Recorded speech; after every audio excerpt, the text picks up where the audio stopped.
regional, international, spiritual issues, agricultural, environmental, and trending to subject matter. We fear none, we back down. Freedom of Welcome, brothers. Welcome again. And welcome our brothers and sisters in the diaspora. England, United States of America, Frankfurt, Bermuda, Germany.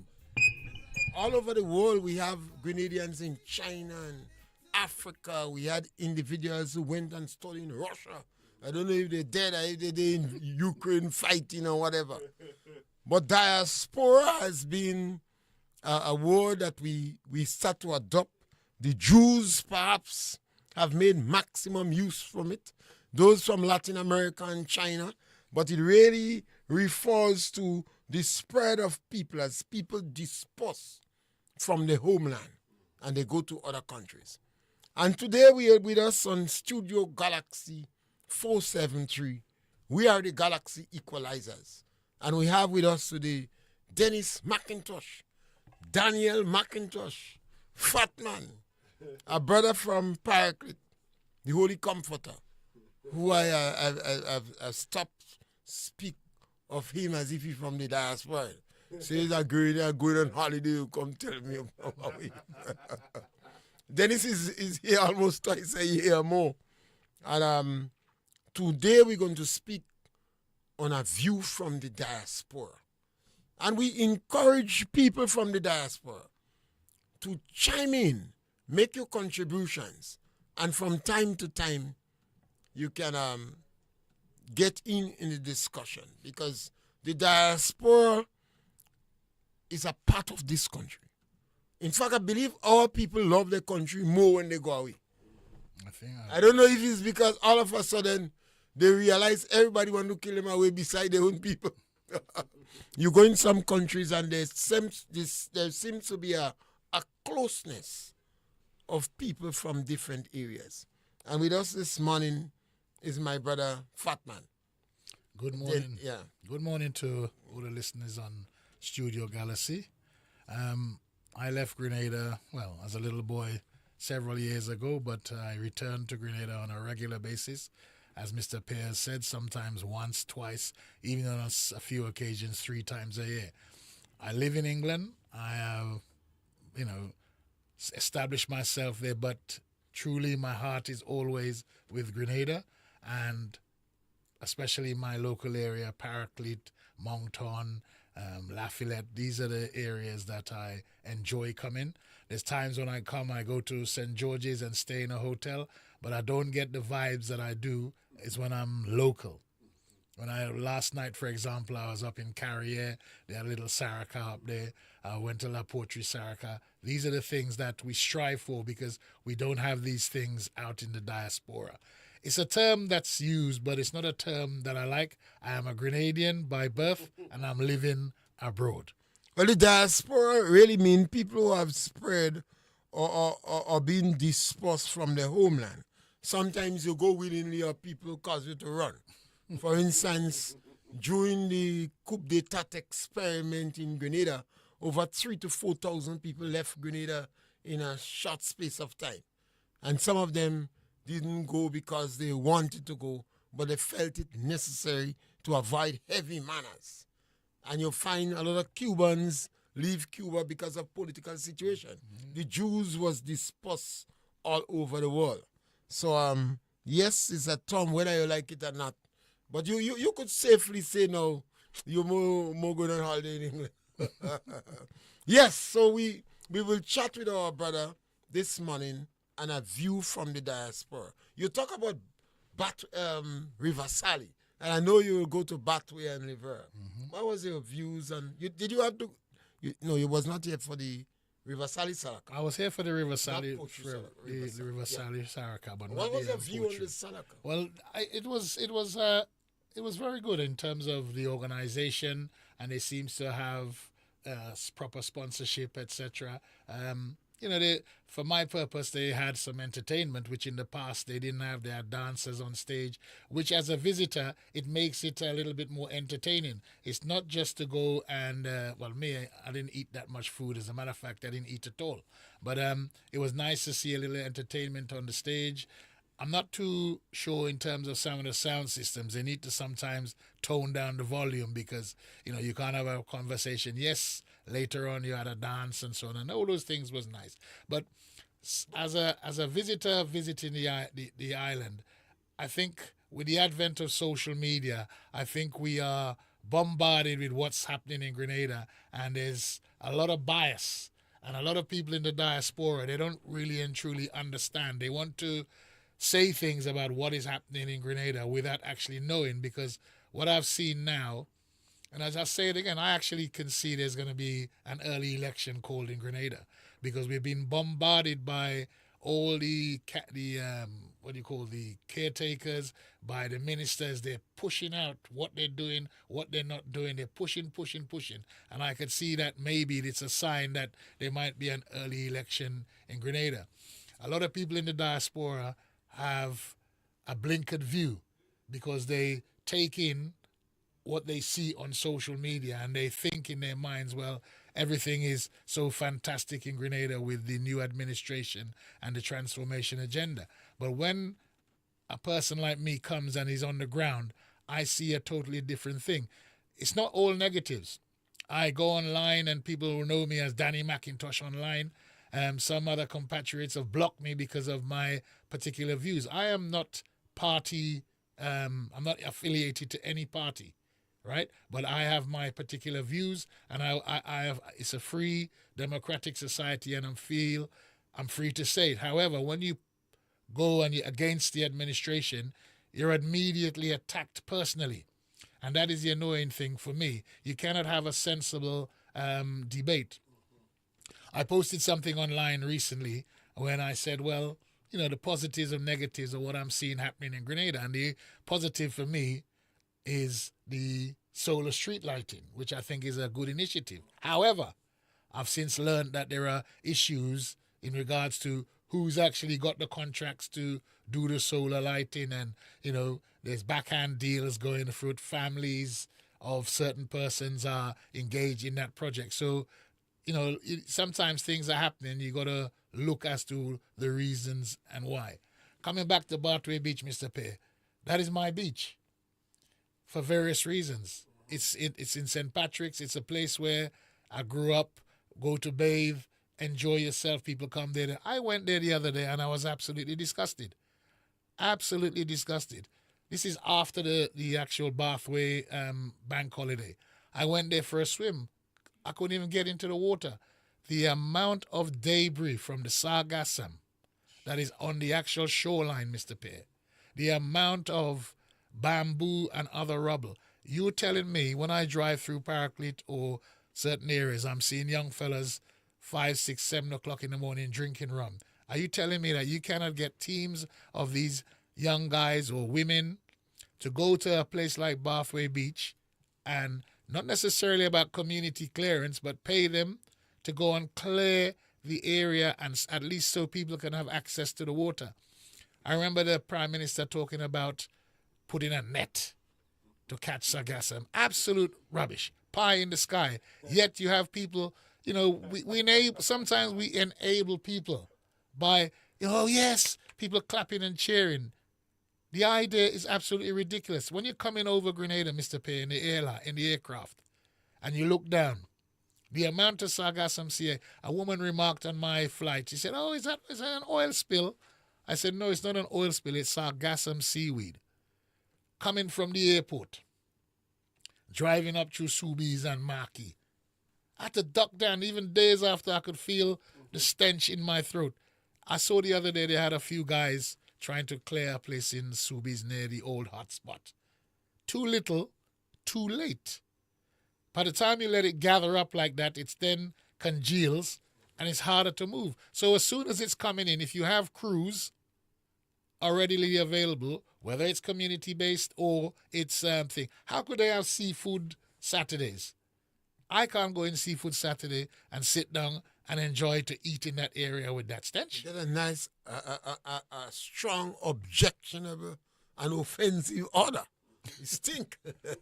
Yeah, well, to put it in layman's terms, it absolutely stinks. And, yes, there is talk about they can use it for various byproducts, whether it's fertilizer, etc. Stop, talk, and use it. Yeah, exactly. Don't let the thing stay there and congeal and settle when, one little truck, instead of having crews to move it. That is, for me, is a disappointment. When you go to BBC Beach or Grand Anse, you hardly see any signs of it because they have people or they have crews there to clean up the sargassum. But for some reason in our area, it's not happening. Yes, so this is one of the challenge you find on the ground. But the salaka was good. The salaka was very good. And just to say that River Sally salaka is the mother of all salakas. They say that because it comes the day after the church harvest. And the original concept was that when they have the harvest, whatever left over from the harvest, you don't go home with it. You cook it or you share it for the community. Over the years, the harvests have grown. The salaka has outgrown the harvest by leaps and bounds. But that is definitely good. My brother, the young people in the community. You have a lot of young men in the community. What's your I am a little bit disappointed. Yes, there's employment. And that's another issue we have to look at because most of the employment is in St. George's or St. David's area. So in the morning, you have a mad rush of all the young people, young men especially, going down to do construction work. Fine, fantastic. Yeah. However, it's like a drain from the rural community. So these areas here, the local shops are crying out for business because, the guys will probably spend their money on the way back or down towards St. George's. So all the financing seems to be down there. I look at some of the young men in our community and, you're crying out for them to get up and get. The others, not all of them. There's some young people who are striving to make themselves better, but you're trying to get up and get these young people off from the rum shops, off from the weed. I'm seeing now they're saying about legalizing marijuana. I'm seeing 13, 14-year-olds already billing their spliffs like nothing happened. Everywhere you go, it's a spliff, spliff, spliff, spliff. As I noticed that the predominant things in the society for the young men is weed, cigarette, BD, rum, and carib. Nothing wrong with having a good time, but that should not be the whole aspect of your life. And when you haven't got, as a visitor from the diaspora, I come to Grenada and people are expecting me to finance things or buy them a drink or whatever, which shouldn't be. They should be in a position where they could offer me to buy a drink or buy me something to eat. You understand what I'm saying? Their motivation seems to be lacking. And in my area, the political divide is ruining Grenada. Paraclete, for example, was a place where we talked about the other discussion last night. We had some great people come out in Paraclete who, Mr. McIntosh, Clive McIntosh, Exeter, all these people and so on, who would create an environment to encourage young people to do little things and so on and enjoy themselves. We had a discussion last night that they want to start off a little thing like a Saraka in Paraclete. And I'm saying to them, well, that's a very good idea. However, you need to plan this thing properly. The logistics behind it, the financing, too much squabbles in a lot of things about, this person making money and this person ain't making money. People need to sort things out. If you're going to have financing, you need to have proper accountability. And these are things that lack for me as somebody from the outside looking in. Yes, that is definitely a challenge. I don't know how much you do. I know you always very interested in sports and have been contributing time, talents, and energy in Paraclete sports for a very long time. Well, not only Paraclete and Moncton. And again, I've been coming to Moncton Sports, for example. I don't want to criticize, but for the last 10 years, and sponsor races and go on the mic to try to, because it's now a big event. It's a national event. However, I wrote to the organizing committee or messaged them and say what's happening in regards to the sports. As a person who's been involved in the sports for so long, no response. So I said, well, I'm going to save a few dollars this year. Nobody responded to me. I sent messages to certain people who I knew were on the organizing. When I reached in Grenada, no recognition, no fat man. And from my perspective, and I'm saying it, and I speak my mind, the sports itself, it's taken on a sort of political process, which I don't particularly like. It is a community sports. Now, you had one side of the political divide sponsoring it. So you had Gloria Thomas, Delma Thomas, Deacon Mitchell, the government of Grenada, and these were the main sponsors. Yet a person like me, who maybe in my mind speaks out against certain things, they left me in the cold. Do you understand? You even had the presentation, you had the Deputy Prime Minister Andy Williams making presentations. There are other people who you could use to make presentations. It doesn't always have to be somebody from the political spectrum. Get an old person from the crowd, a recognized person from the crowd, and let them come and make these things. People have to look at these things and speak out. Clarice Modeste, in a speech in Parliament, said Grenadian people are bawling, they're bawling with their mouth closed. And that phrase has stuck in my mind because a lot of discontent happening underground for certain reasons. But people, for some reason, Mr. Pear and your listeners, are frightened to speak out. 3-4 years ago, everybody had everything to say. But now, yes, I've got no money, I've got this, but they're frightened because I don't know if they're concerned that they're going to lose their jobs or they're going to lose favor or whatever the case may be. I see Grenada and any other place, if you are qualified to do something, then you should be getting the opportunity. It should not be on the lines of politics. And I give a local example. The maintenance gangs that I saw last year, the workforce has changed. There are people who have been got rid of because they didn't vote for that particular party. If you were doing the job and you were doing the job well, then you should be the one doing the job. Not because your government is now in power that people have been cast aside because they didn't vote for a political party. These things are wrong. It should be open to every single individual. This government came in on a election promise that, we're not going to do the same. But what I'm seeing is you are doing the same things. And in some cases, you're doing it even worse, Mr. Pear. Yes, I think the government come in with a restorative justice. They said transformation, but later on they did restorative justice. And some of the language has been very fractious, very divisive. And now the Prime Minister want to identify who is really yellow. I did hear that, and I couldn't. That one has. I couldn't believe when he made that statement because, where does that leave you? Because you didn't vote for a party, that means you are on the periphery. But some people would stay quiet because they're concerned that their children might be looking for a job, and as a result, they wouldn't speak out. Because they feel that their children might be affected for scholarships, for job in the teaching service, for job in the police force. We just had an issue where a couple people from Carrick and Grenada won a case. I don't think the matter actually went to court. I think Chester Humphrey blocked them against the dismissal. And the government argument was they were NNP. And they were against the transformation agenda. So when that go on at the top level, we have a caller on the line. Caller, welcome. Yes, caller, welcome. Caller, you there? Yes, I hear you that caller, but low. Yes, go right ahead.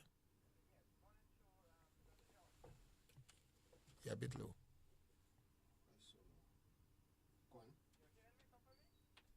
We hearing you just low. We just want to make certain the public hearing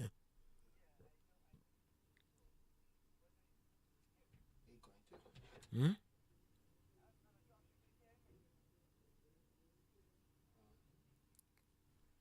We hearing you too low.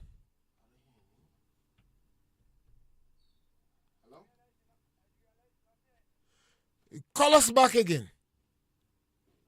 Yeah, just call us back again. Yes, so leaders have to be mindful of, because when they take the position, the people on the ground, the militants on the ground, and that's the fear you have.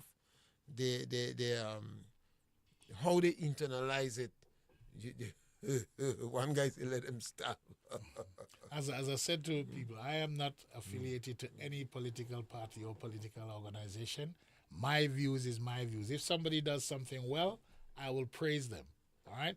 And as I said, as somebody living in the diaspora, I am not going to be get taken in by all the social media propaganda and the flashness and this talk and the talk and the talk and the talk and talk. Because they're all saying talk is cheap. What I like to see is people doing things, not posting that you finish 1 yard of concrete road and as that is an achievement. The transformation for me in Grenada is trying to transform the mentality of the people. And I haven't seen that change, Mr. Pear. You could do the most road, you could do Molyneux, wherever.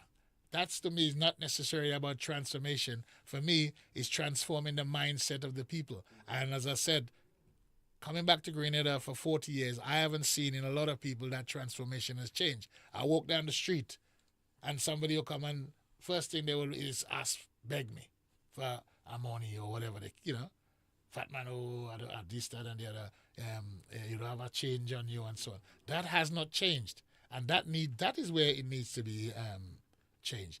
Transformation, I go in Grenville, when I go by the Andal store, before you walk there, beggars, people coming and begging. And you have much more young men. A lot of young men, and I could see in a lot of these young guys too, the proliferate. Guys smoking their weed is an issue, but I could see, as being an ex-police officer for 27 years in the Metropolitan Police, that these guys and some of the girls as well are on a lot harder substance now. There seems to be a proliferation of cocaine and crack that is coming through to Grenada. They are smoking not pure marijuana as we know it from Grenada, but imported. All right.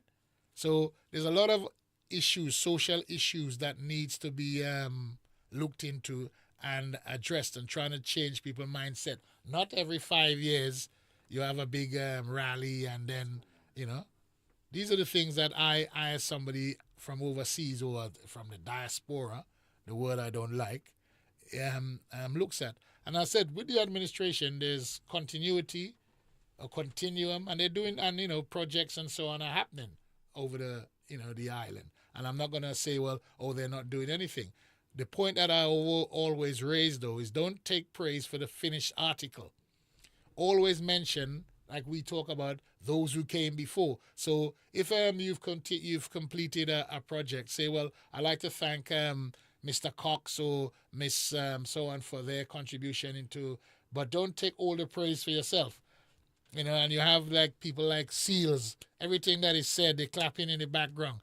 It really gets my goat when I see certain things and on social media, well done, great job, fantastic. But they don't even understand what they are actually, or how the process has, or what process has gone through.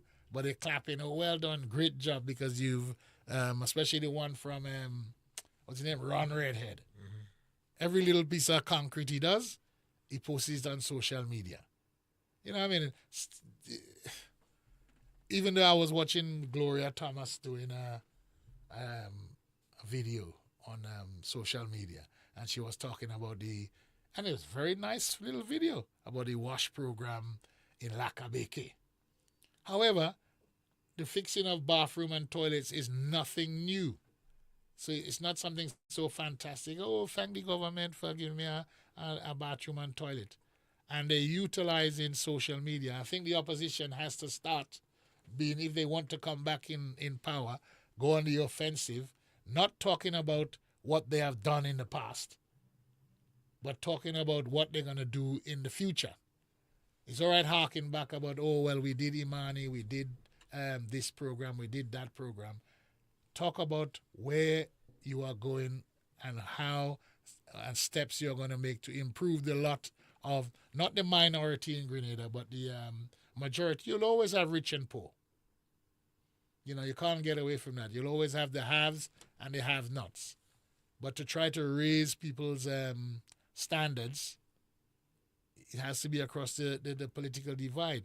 Don't have that separation. You're in a democratic society. Don't just do it for one set of people and not the others. Yes, and I think that's one of the challenge we have, because when you come back and you see small communities which was a little bit more united before, and you find they cracking up, you have to be upset. But again, we have a number of brothers from our community left Grenada and moved to other countries.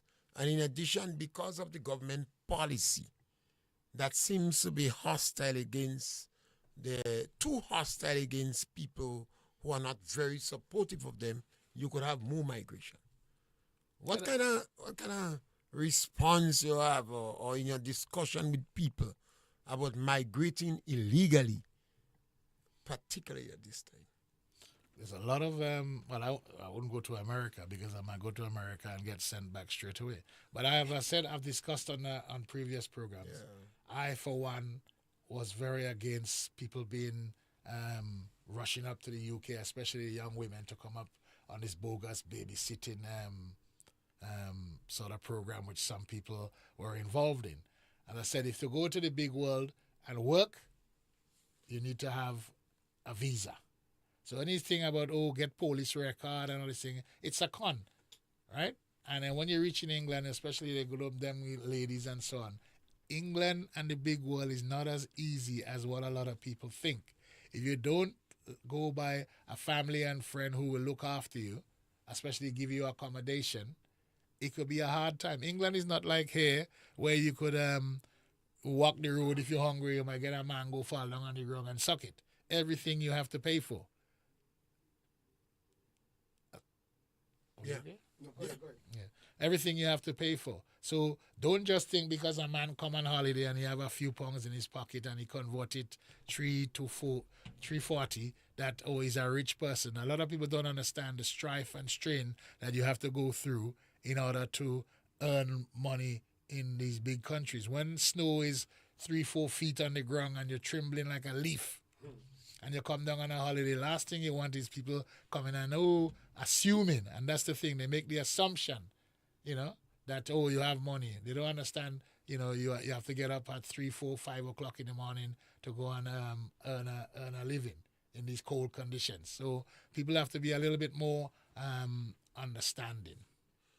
Yes, all people have to be understanding, and maybe, I don't know, I always encourage people from the diaspora to help to chat with their family members here and make them understand that if you are not going in a country legally, and you are not going to stay, and you are not going to study in that country with proper documentation, go on a holiday and come back home. I totally concur with that. A lot of people get trapped because they go up there, they meet somebody, they'll give them a little job for a few weeks, and they get caught up in the cycle. Then they go on social media, they go to one of these cheap shops, Primark, they dress in a nice piece of clothes, and they post it on social media. So everybody now in Grenada thinks, they're doing well, and then you get the barrage, send this for me, send that for me, you want this, you want that. It does not work like that. You don't understand. A lot of the people who are up there, some of them haven't got their own place to stay. They're catching their tail, as you'd say, in Grenada. But the people down here have to understand, bring a phone for me. I want this, I want that. You could get a phone in Grenada of an equivalent price, and they're thinking, a phone in England cheap. And I hear people say that, thing in England cheap. No, it's not cheap. Grenada now, when you watch some of that, I went to one of them supermarkets and I watch a drink called, I don't want to endorse it, called Bulldog. And they still have the English price on it, 49 pence. Yeah? So they're importing English goods now, so you can get a lot of these products down here in Grenada. So, but coming back to this diaspora thing, as I said, a lot of people in the diaspora have been bamboozled by certain policies by this government, right? And I'll say it plainly, and I repeat, I am not affiliated to any political party. I might have a leaning in terms of social, economic aspects and so on, but I ain't vote for nobody. And I'm not one of these persons who I'm going to living in New York or living in London or living in Toronto or wherever, and then going to come down on a plane to cast a vote when I'm not living in the community, right? I'm not living here. I think that is so wrong, Mr. Pear. That you're targeting. And they go, oh, well, Kit Mitchell and them is who sent for. I don't care what happened in the past. I'm talking about now.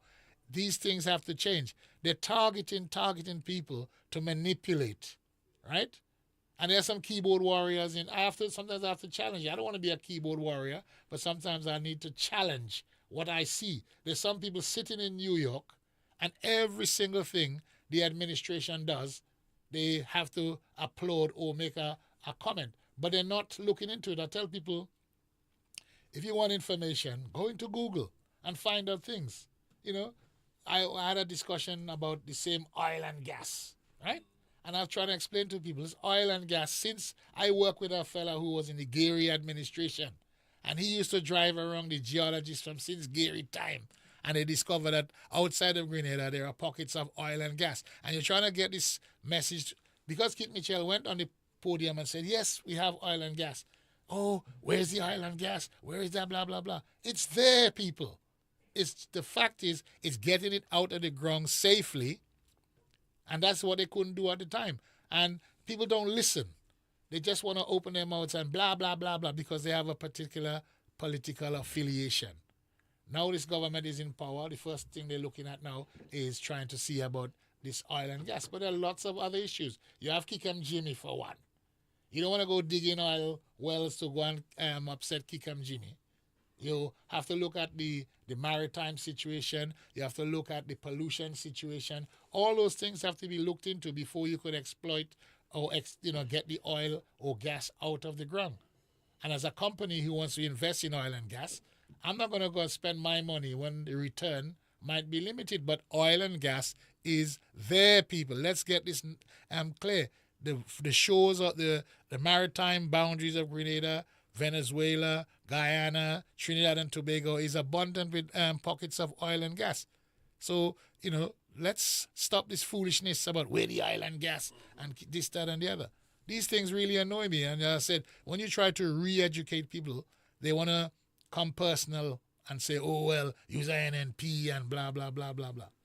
One of the issues that we have raised in Grenada a lot is the extensive traveling of the Prime Minister. The Prime Minister of Grenada is not the Minister of Foreign Affairs. And the Prime Minister had an opportunity to take foreign affairs. What do you make of it? I make a lot of it because it seems to be a two-man show, right? Either Andy Williams, he would act as the Prime Minister in the Prime Minister's absence. And when you say he doesn't have to be going on those trips, if you have a government, an administration, you've given people a portfolio. So if there's a climate thing, you send your Minister of Climate. If there is something to deal with foreign affairs or trade, you have to go. The Prime Minister made a statement one time, and people didn't fully listen to what he said when he said, well, it seems like very Trumpian, where that, oh, well, he's the person that's selling Grenada more than the tourist board and so on. No, that is not true at all. You have other ministers, let them go and earn the money, the substantial money that they've been paid for now to do their jobs. You don't have to leave the show to go and attend a conference in Bolivia and so on. Let somebody else go and do it. And I just to segue, I said to somebody in regards to the unfortunate incident that happened in Victoria. And I said, as the Minister of National Security, people want to hear some words of comfort. Yeah, from there, maybe I've missed it. Whether you're out of the country or not, just to say as a prime minister, well, we had a situation where I empathize with the family and the friends and family of the victims, and also even the family of the person who was involved in the shooting, because he's also now a victim, right? Nothing. Days gone by, similar to what happened with the guys who committed the rape and the murder of the yachts persons. Nothing. Come out and say you are the Minister of National Security. You are the Prime Minister. People look for you for reassurance. You don't have to wait till you get a crafted speech.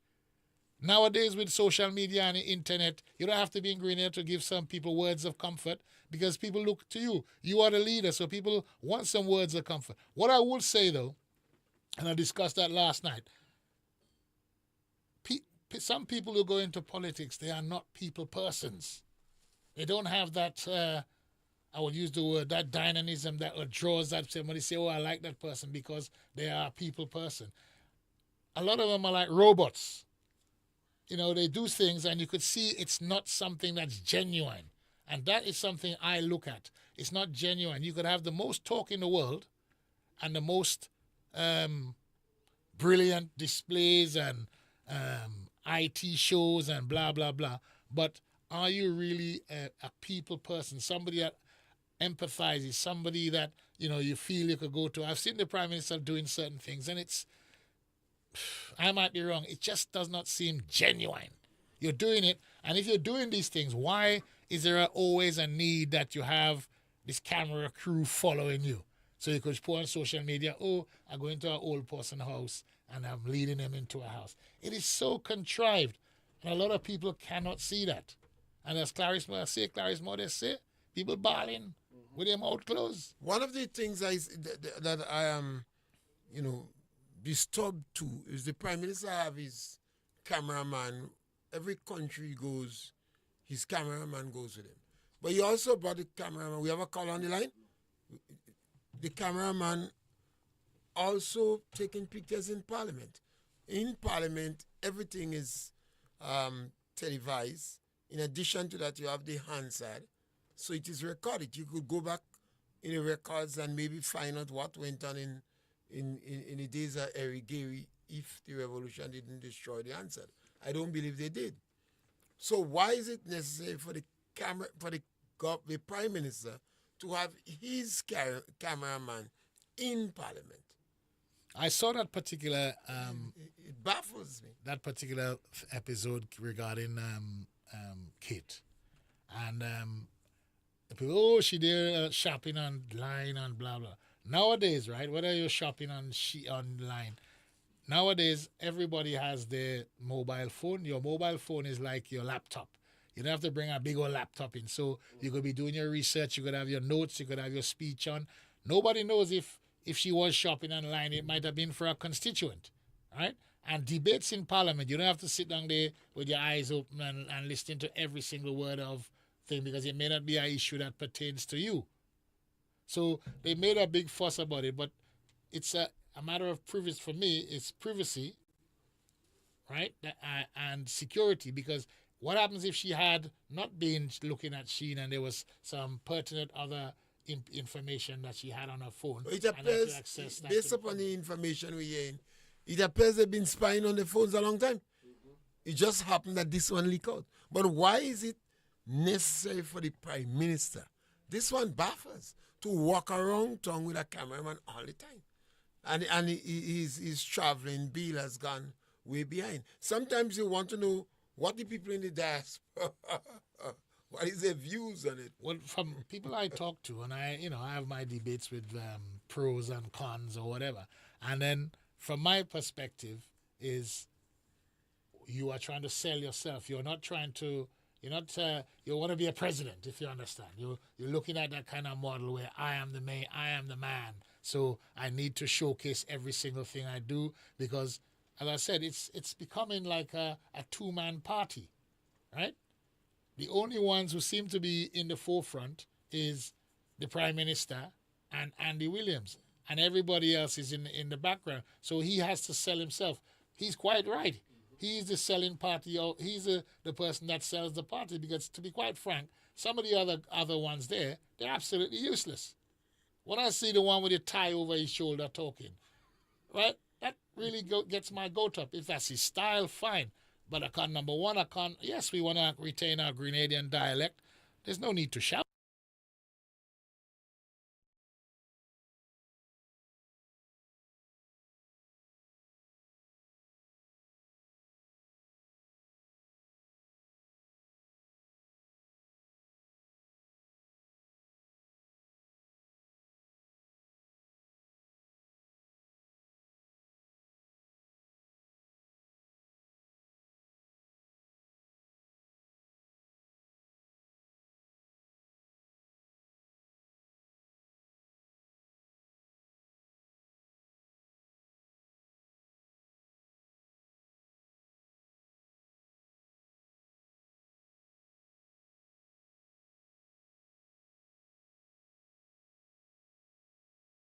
Victoria.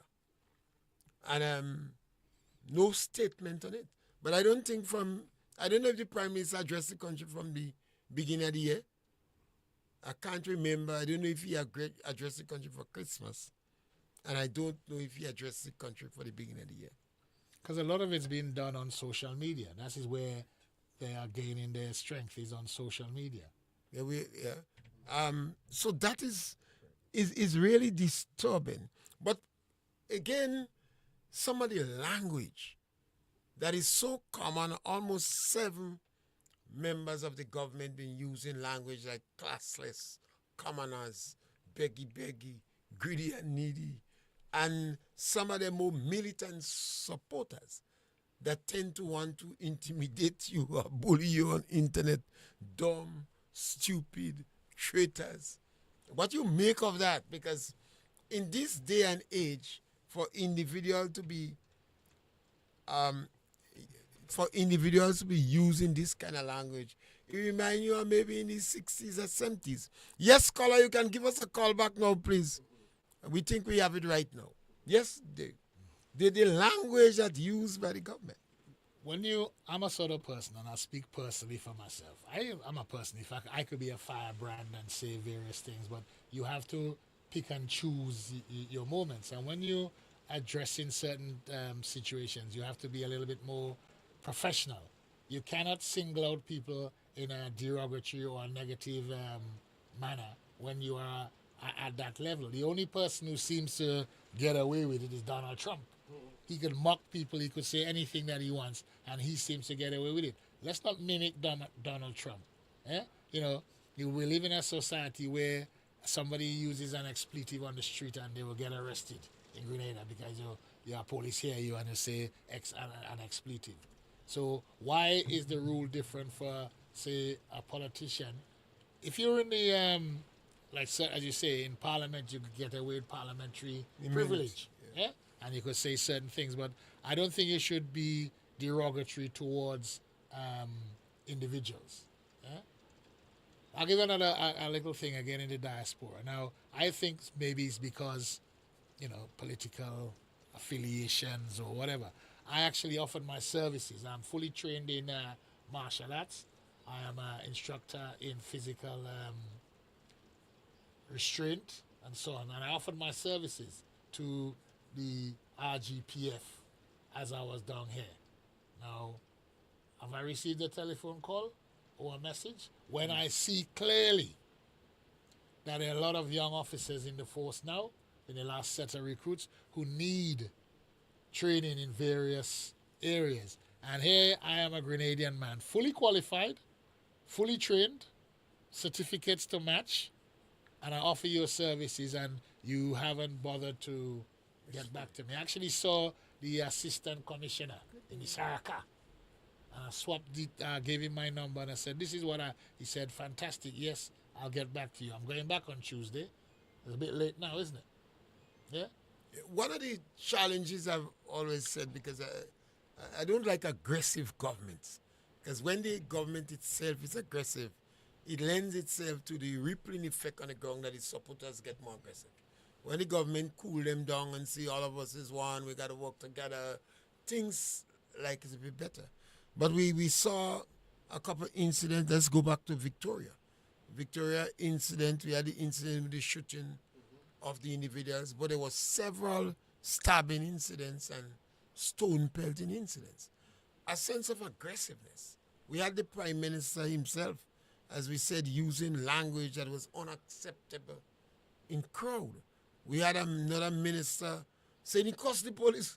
Well, this one was a shocker. I mean, nobody demanded that he apologize. I think he should apologize. I got out of hand. He should apologize. But he said he cussed the police, and if they ask you, say yes, and beating his chest. I think you raise a good point there, Mr. Pear. And I think that's where, how can I use the term? If you make a mistake, sometimes it's good to admit your mistake. And as you quite rightly say, apologize, be the big person. Don't try to bamboozle or bramble it out or whatever the case may be. Say, look, we made a mistake. I apologize for that mistake. People will criticize. Let's move on. But when you don't apologize or accept, and as you talked about this thing, up to this blessed day, and I listen and I say, what's happened to this thing about the Samoa? I know it's a repetition of things that you've discussed before. No inquiry has come out of that. As far as I'm aware, nobody has been fired or sacked. Nobody has taken responsibility. These are the sorts of things that people need to look at. Not that, the government doing thing. That's not the fact. You need to see other things. There's accountability and there is transparency. Whether I'm hearing hearsay, for example, I alluded to it earlier. And I said one of the things I liked was these solar lights. Yeah. Right? But I'm hearing, as your ex-colleague or whatever has to say, from the man on the ground, that certain persons is a family member who has the contract, right, of doing that, of a senior politician. Is a family member who gets the contract, who imports the stuff. So money pass in. And nobody will question that. Nobody will say, well, why is it not done to another source? We had a procurement board where the politician could only give a contract for $15,000, no more. Otherwise, you have to have 3 persons bidding and you have to go to the procurement board. But the government changed it to $100,000. So as a result, you find so much of acts of corruption. Well, the National Lottery, it was said that the minister was shocked that he wrote a letter to dismiss the manager. And he had to take back the letter and the Prime Minister fired him. Well, that was another thing. I'm seeing from as an observer, and as I said, sometimes it's hearsay, sometimes you don't have the facts, and I think sometimes you have to fact check certain things before you put it out in thing. But to me, the aspects of or the allegations of corruption and so on in a lot of the organizations, it's worse than ever. You hear them saying about, I challenged a woman the other day on the same social media. They're talking about something, the same incident in Victoria. The first thing they're going to bring is Keith Mitchell. I said, what is he? I said, let the man enjoy his retirement. He's employed the officer in his time, the guy involved in the shooting. What has that got to do with the actual incident that Keith Mitchell employed the officer during the time and blaming him for the shooting in Victoria, rather than saying, well, an unfortunate incident and your Prime Minister, or if he's not in the country, your Deputy Prime Minister, yes, they went up there to empathize and sympathize with the family. A little entourage of them went there to think. Again, Mr. Pear, that is one of the, I heard you had your agricultural, and we're doing a lot of different things because there's no time running out. You had an agricultural program earlier. I was actually very shocked and disappointed that if I am the beneficiary of reimbursement from the government, that has to be showcased and made political. I don't want people to know how much money I have. Why is there a need to see a government minister handing out a check to somebody for a thing? Number one, most of these things should be going direct to somebody's bank and it's done in private. You don't want your financial situation known to be made publicized that you are handing out the checks. To me, that seems, and you're a farmer, and I felt that was so demeaning that you had to be seen to be collecting a check from a minister, to show that you get a $10,000 or whatever because your farm was damaged. They need to look at these things, simple things like that. As a person from the diaspora who has a different outlook on certain things, these are the sort of simple things that you have to look at. Well, this one, the minister, he appears that they went through the list with a fine comb. And they determined if you was too loud against them, you would not get money. I understand when my neighbor reached up, they said, don't give him. But they didn't give BJ farming about 80 acres of land and they give him 4,005. But they said all those who have 5 acres or more would get 9,000. Yeah. And those with 5 acres and less would get 4,500. So it's a simple criteria, which we thought was a little bit dumb because there are some people who have their land and never work it.